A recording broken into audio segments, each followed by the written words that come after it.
Imagine a 16-story building weighing 2,000 tons, smoothly sliding sideways across a flat horizon.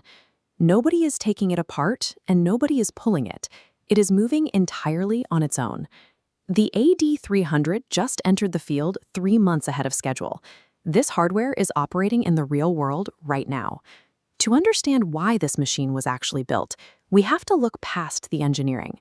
This rig exists to solve a severe, invisible crisis in the labor market. Heavy industry companies only buy extreme automation when economic reality forces their hand. Offshore operators committed $66.4 billion to 38 new projects in just the first half of the year. That represents a 90% increase over the previous 12 months. That trend is accelerating. Field development capex throughout 2026 is projected to hit $137 billion. The industry is entering its largest building boom in a decade. But there is a problem. During the last major industry downturn, experienced crews left the field.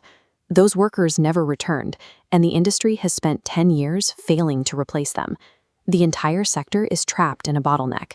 They have a record-breaking contracted workload, but they no longer have the physical hands to do the work. This $1.54 billion contract awarded by ADNOC Offshore is a response to that labor gap. They're purchasing 6 of these rigs as a fleet-wide hardware patch. These rigs operate on connected artificial islands. This flat, controlled environment provides the stable footing required for a 16-story structure to physically walk between wells.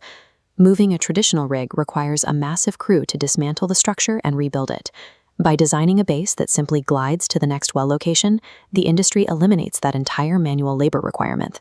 They applied the same logic to the subsystems. Automated pipe handling removes human deckhands from the highly dangerous red zone of the drilling floor. AI-enabled monitoring replaces continuous human oversight with condition sensors that track performance and trigger alarms if safety thresholds are crossed. Every piece of high-tech steel and code on the AD300 serves a singular purpose. It replaces the specific physical headcount that the industry can no longer hire. But there is a catch, and it is the part of the story no one is talking about. A rig that repositions itself autonomously still cannot legally turn itself on. 30 years of offshore engineering have established that a machine cannot verify its own safety systems.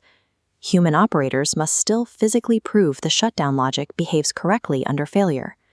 Someone must function test the fire and gas detection systems, pressure envelopes must be recertified, and a legally competent human must physically sign the acceptance documentation. Because offshore safety codes are written in blood, autonomous hardware can never bypass the requirement for human authorization. Automation shifted the nature of offshore labor by moving the work from the deck to the control room. The offshore economy is transitioning from a massive labor pool dedicated to mechanical execution into the specialized discipline of systems verification. This verification workforce is a small group, but because billion-dollar assets cannot legally ougly without their specific sign-off, they command significantly higher rates. With 5 more of these rigs landing by 2027, this new labor dynamic is now the industry standard. The future of heavy industry wealth belongs to those who verify systems. Follow for daily offshore intelligence.